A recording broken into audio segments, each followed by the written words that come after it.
Our group will present the Module 12, which is Ausubel's Meaningful Verbal Learning or Subsumption Theory.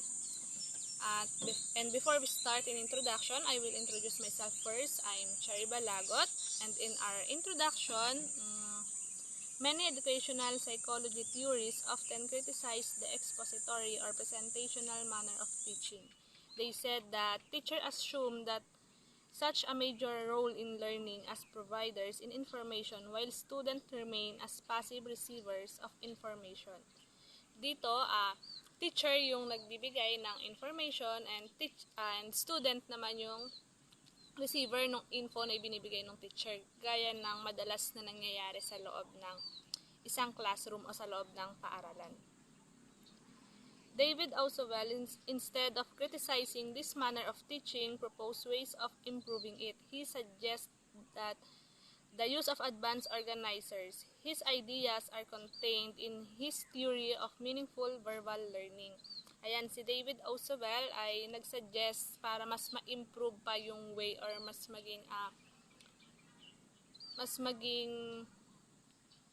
makabuluhan, ganyan, or mas maging malalim, hindi siya yung natural lang na kung saan nakatayo sa harapan yung teacher na nagbibigay ng info sa student at nagno-notes yung mga student.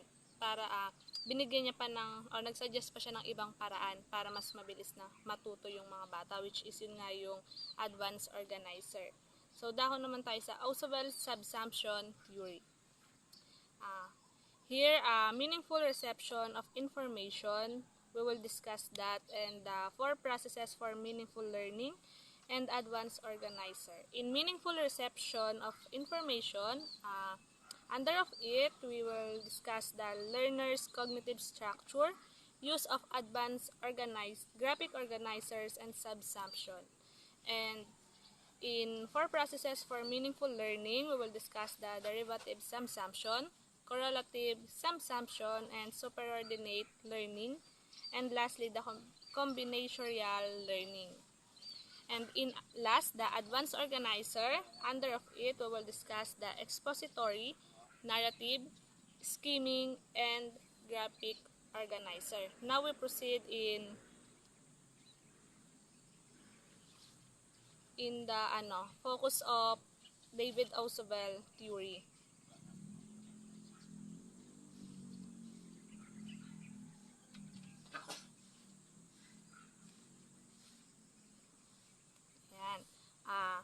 Yung the first is the most important factor of influencing learning is the quantity, clarity, and organization of the learner's present knowledge. Ayan, dito tinitignan yung quantity, yung clarity, na kung saan yung linaw or kung paano ba naunawaan nga ba ito ng mga student, and the organization of the learner's present knowledge, and paano nga ba nila naiintindihan. Ayan, this present knowledge consists of facts, concepts, propositions, theories, and raw perceptual data that the learner has available to him, her at any point in time. This comprises her cognitive structure. Second, meaningful learning takes place when an idea to be learned is related in some sensible way to ideas that the learner already possesses. Ausubel believed that before new material can be presented effectively, the student cognitive structure should be strengthened. When this is done, acquisition and retention of new information is facilitated. Dito, once na yung isang topic, diba, konektado, for example, sa course ng mga eduk. Siyempre, dahil eduk ang course ng mga student or namin, natin, mas may alam tayo, mas may mga idea tayo when it comes sa eduk kaysa sa ibang course, diba? Parang, ang dami nating idea pagdating sa course na to kasi related to sa kung ano yung course natin or related ito sa atin. Kaya mas nagiging interested tayo kasi nga related to sa atin. Ayun sabi dito, the way to strengthen the student cognitive structure is by using advanced organizers that allow student to already have a bird-eye view or to see the big picture of the topic to be learned even before going to the details. Ayan, sa pamamagitan ng graphic organizers na sinuggest ni David Ausubel, mas napapabilis yung way para at mas madali nating maunawaan yung mga bagay-bagay lalo na sa mga student. Mas malaking tulong ito para maayos ayan yung dati na nilang kaalaman at yung sa ngayon kung paano ba base sa kaalaman nila dati sa ngayon mas nagkakaroon sila ng malalim ng pangunawa or mas lumalawak pa yung idea or yung kaalaman na meron sila. Now, we proceed naman po sa next slide. Ito yung naman ay itatakel na ng aming isang member.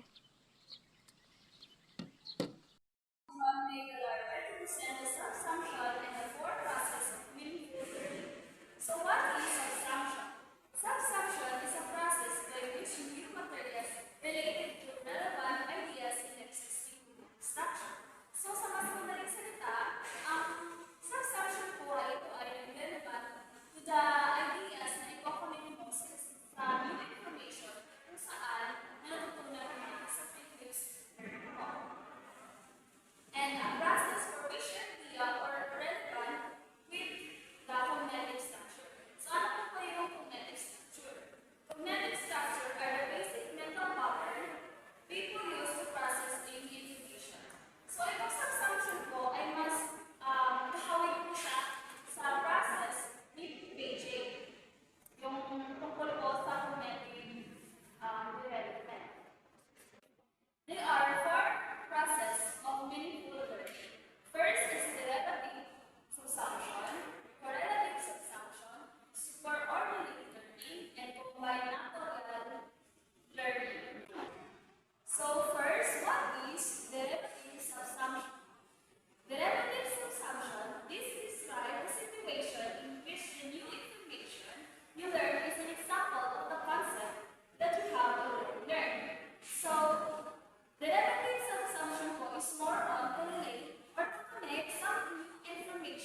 Okay, good day everyone. My name is Alexandra Misola and I will continue the report of Miss Joanne the four process of meaningful learning.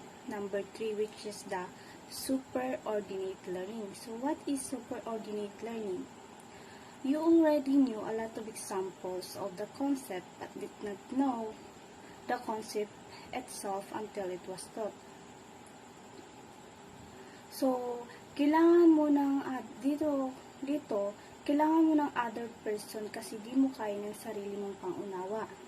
You need to have a teacher or someone to teach you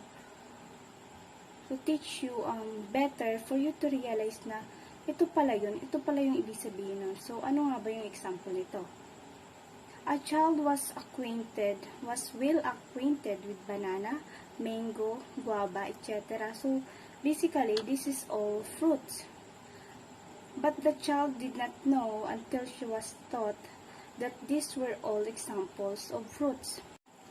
For example, dati yung bata, iniiwan lang sa lamesa ng nanay.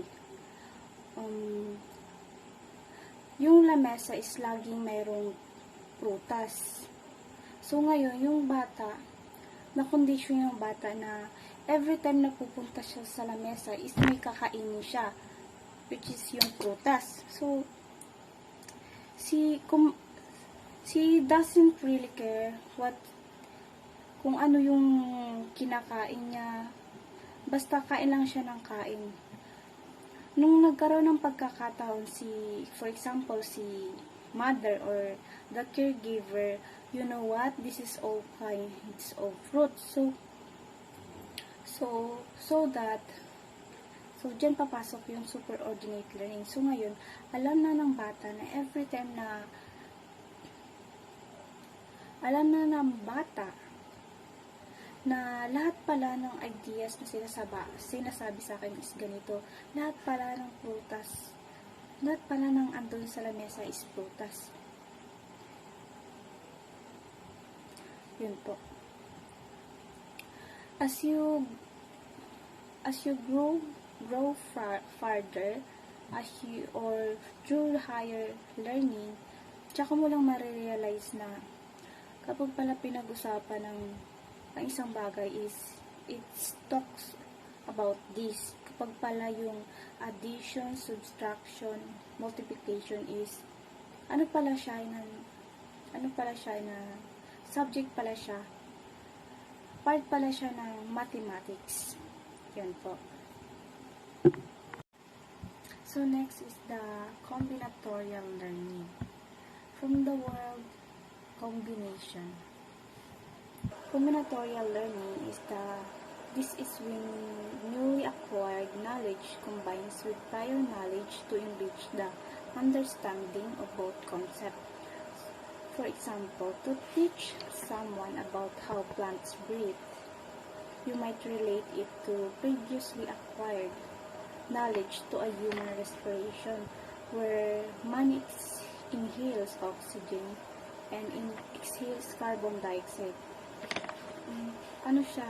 Parang siyang may analogy. It talks about respiration. So ano nga ba yung respiration? Respiration is about breathing, how a person inhales, exhales oxygen and carbon dioxide. So, ituturo sa'yo ang konsepto about respiration sa tao. Now, if you are going to introduce a respiration sa halaman, i-relate mo siya sa kung paano yung respiration sa tao. Okay, i-relate mo siya sa respiration ng tao para mas mapadali lang maipasa ang knowledge doon sa respiration ng halaman. Kasi it was the same thing because they are both living things. They have the same process pero mayroon siyang iba't ibang proseso. For example, sa halaman, wala namang ilong yan. So, saan yung part na nagpa-process or nagtitake place O, so, yun naman yung ituturo mong concept.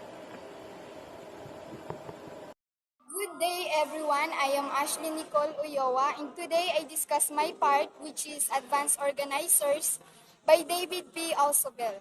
Teachers use advanced organizers to introduce the topic or the lesson and guide to the learners on how to think about it, and also use to present the information so that you can better understand and remember the information you learn from the topic. Now, what are the two benefits of advanced organizer?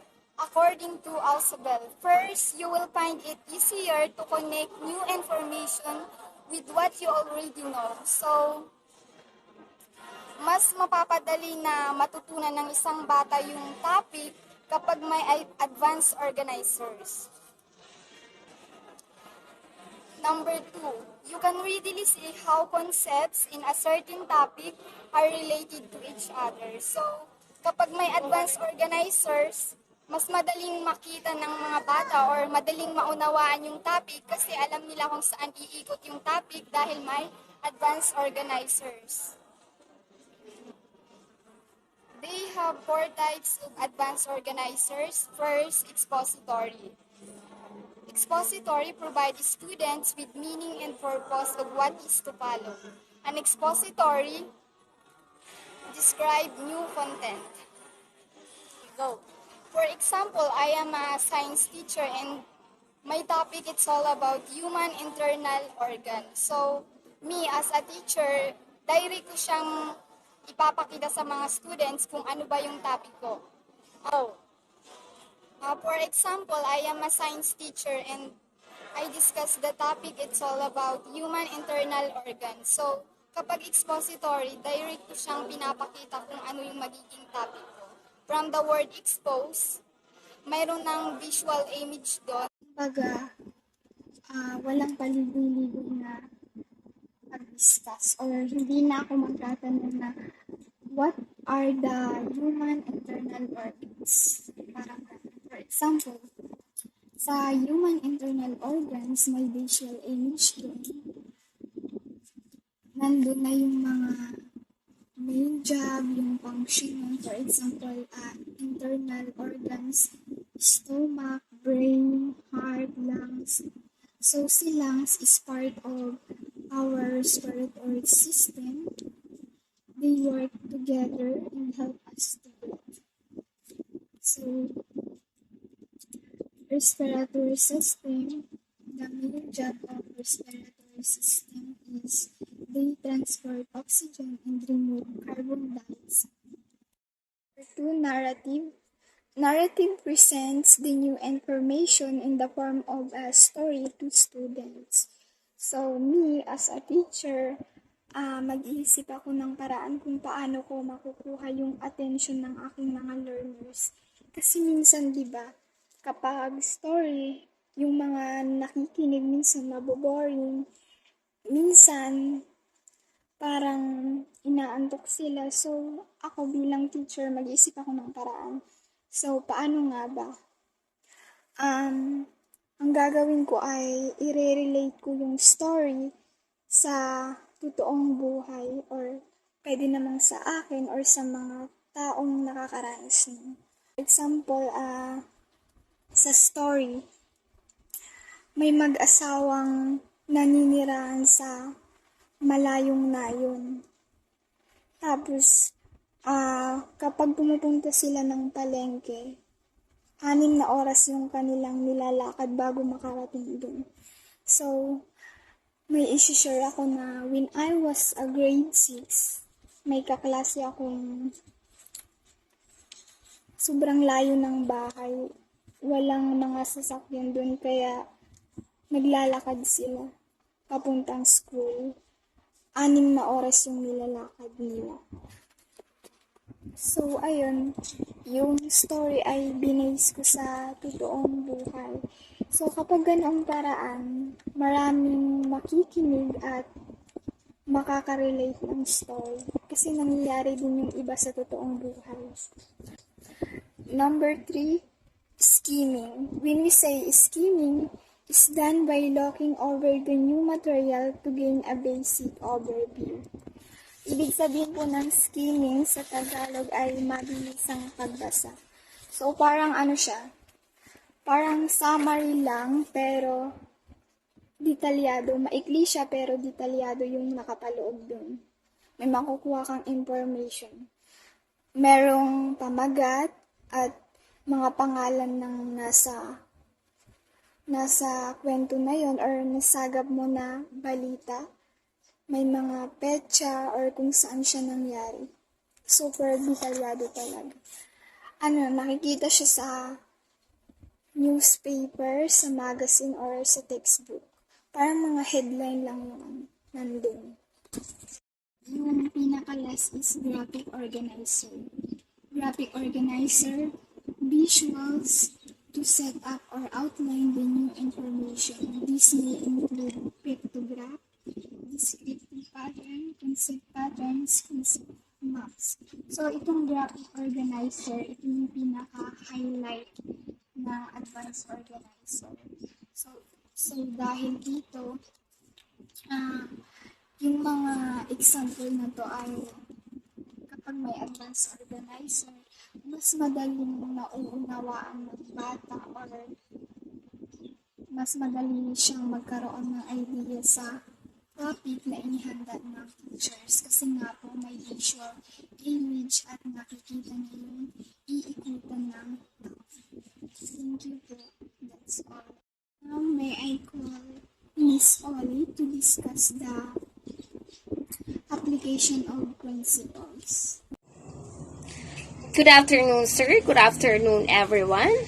And I'm Joylene A. Oli, and I would like to discuss the application of principles. The most general ideas of the subject should be presented first and then progressively differentiated in terms of detail and specificity. He called this progressive differentiation. The purpose of progressive differentiation is to increase the stability and clarity of anchoring ideas. When we say that the most general ideas of a subject should be presented first and then progressively differentiate in terms of detail and specificity, it means that when teaching a topic, it is beneficial to start by introducing the broad and basic concept before gradually diving into more specific, detailed information. By following this approach, known as progressive differentiation, the goal is to enhance the stability and clarity of the core ideas that serve as the foundation of understanding the subject matter. Beginning with the general ideas provides a solid framework and help learners grasp the fundamental concept before moving on the more complex aspects. So, for example, in a science class, when teaching about the solar system, the instructor or the teacher may first introduce the general idea of the planets, explaining their characteristic and how they orbit the sun. After establishing this foundation, they can progressively differentiate the topic by delving into more specific details such as the different types of planets, their composition, and their distinctive features. So, what is the purpose of progressive differentiation? Is to ensure that learners develop a strong understanding of the foundational concept before moving on the more nuanced information by starting with the general ideas and gradually building upon them. It promotes a more organized and comprehensive learning experience, enabling student to establish a solid knowledge base. Kapag sinabi naman natin na materyales sa pagtuturo, ito dapat ay magtangkang isama ang bagong impormasyon sa mga naunang iprinisenta gamit ang paghahambing. Ibig sabihin nito ay dapat na maglalayo ng mga materyales na ito na mag-ugnay at mag-relate ng mga bagong konsepto o impormasyon sa mga dati nang tinuro o nabanggit sa atin. Maaring magawa ito sa pamamagitan ng paghahambing ng bagong impormasyon sa mga dati nang ipinakita sa atin o itinuro sa atin. So, halimbawa ng paggawa. Kung ang mga bata ay natuto na sa pag-aaral tungkol sa iba't ibang uri ng hayop at ang kanilang mga katangian, maaring isama ang mga materyales sa pagtuturo ang pagpapakilala sa isang bagong uri ulit ng hayop at ihambing ang mga katangian nito sa mga dati nang diskusyon ng uri ng hayop sa pamamagitan ng pagbibigay diin sa mga pagkakatulad at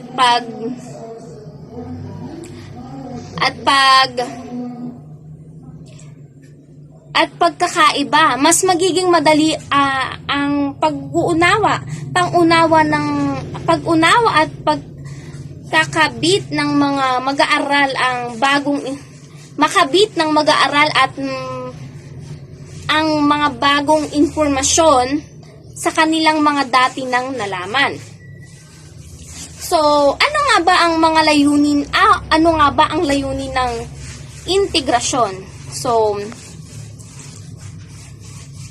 sa pamamagitan ng paghahambing na ito ay matutulungan ng mga mag-aaral na magbuo o makabuo ng mga koneksyon at makita ang mga relasyon sa pamamagitan ng iba't ibang uri o konsepto o ideya. Ito ay nagbibigay daan sa kanila na palawakin ng kanilang kaalaman, pag-iisip at malaman ng kanilang pag-unawa sa paksa sa pamamagitan ng pag-organisa ng impormasyon sa isang buong at pagkasanib na paraan. So, matutulungan ng mag-aaral na mas malalim at